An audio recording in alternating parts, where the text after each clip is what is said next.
Good morning dear students. I hope आप सभी अच्छे होंगे। प्यारे बच्चों, आज हम उपस्थित हैं कक्षा 8 की हिंदी विषय की पाठ्य पुस्तक व्याकरण निपुण भाग 3 के पाठ 3 शब्द विचार के दूसरे मॉड्यूल के साथ। आज इस मॉड्यूल में हम पढ़ेंगे कि अर्थ के आधार पर शब्द के कितने भेद होते हैं। तो बच्चों, अर्थ के आधार पर शब्द के 5 भेद होते हैं। पर्यायवाची शब्द, विलोम शब्द, अनेकार्थी शब्द, समानार्थक शब्द और अनेक शब्दों के लिए एक शब्द। पर्यायवाची शब्द, जिन शब्दों का अर्थ एक या एक समान होता है उन्हें पर्यायवाची या समानार्थी शब्द कहते हैं। जैसे कमल, पंकज, सरोज, जलज, नीरज और वारिज, ये सब कमल के पर्यायवाची हैं।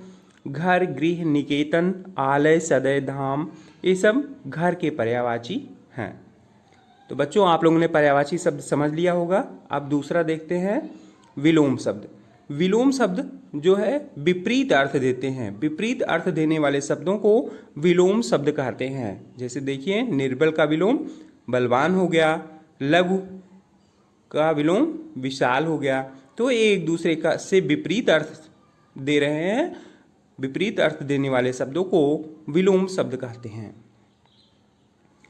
तीसरा है अनेकार्थी शब्द।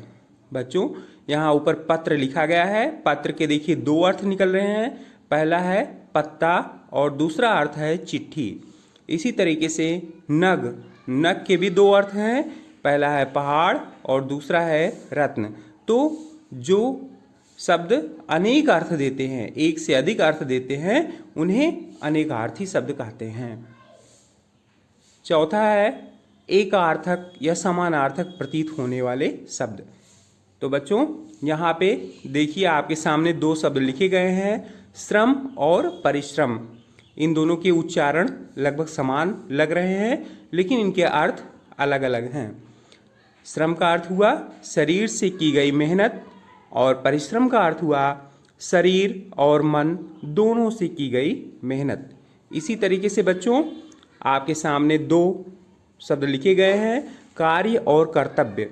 कार्य का अर्थ हुआ कोई भी सामान्य काम और कर्तव्य का अर्थ हुआ ऐसा काम जिसे करना जरूरी होता है। तो बच्चों, आपको कुछ दोनों में अंतर समझ में आ रहा है। इसकी परिभाषा से और स्पष्ट हो जाएगा।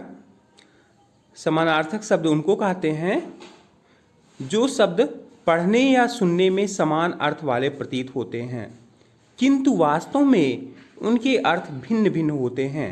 उन्हें एकार्थक या समानार्थक प्रतीत होने वाले शब्द कहते हैं। तो बच्चों, परिभाषा से क्लियर हो गया आप लोगों को कि इनके अर्थ उच्चारण लगभग समान प्रतीत होते हैं। ऐसा लगता है कि इनके अर्थ समान होंगे, लेकिन वास्तव में ऐसे शब्दों के अर्थ भिन्न होते हैं।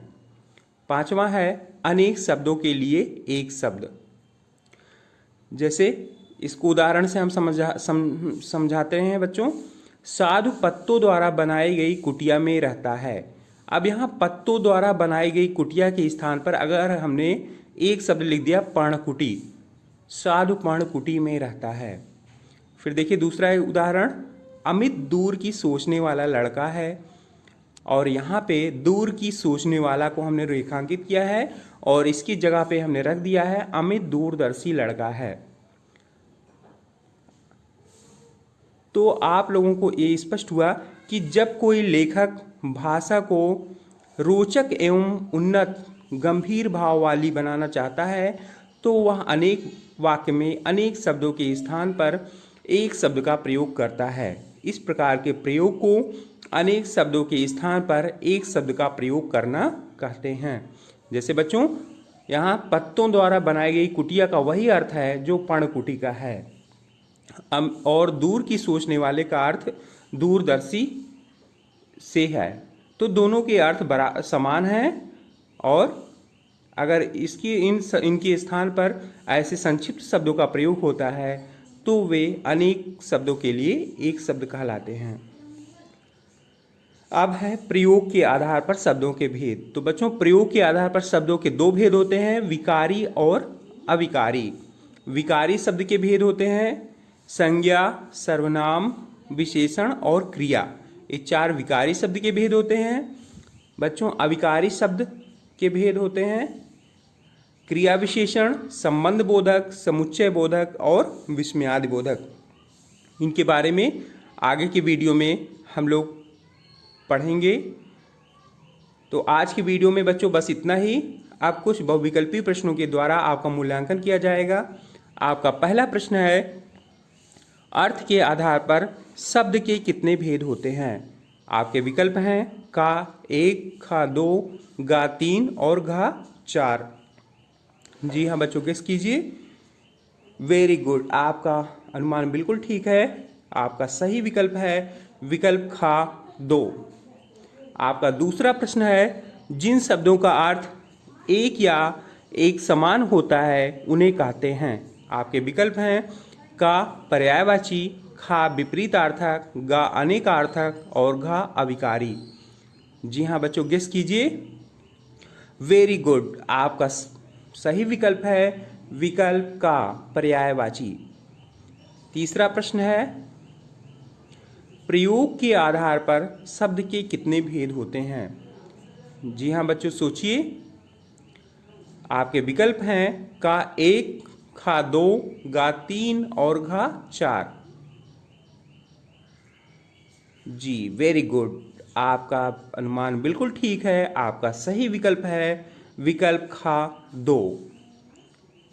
आपका चौथा प्रश्न है, प्रयोग के आधार पर सर्वनाम कौन सा शब्द है? आपके विकल्प हैं का विकारी, खा अविकारी, गा पर्यायवाची और घा इनमें से कोई नहीं। जी हाँ बच्चों, गेस कीजिए। जी बिल्कुल ठीक, आपका विकल्प सही विकल्प है विकल्प का विकारी। सर्वनाम जो है विकारी शब्द है।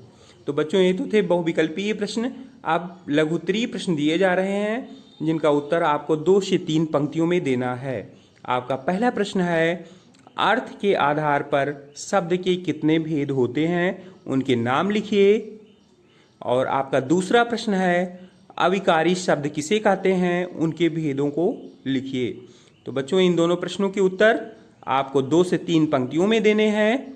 तब तक आप लोग इसको लिखिए और स्वस्थ रहिए, सुरक्षित रहिए। आज की वीडियो में बस इतना ही। मिलते हैं कल एक नए वीडियो के साथ। तब तक के लिए धन्यवाद।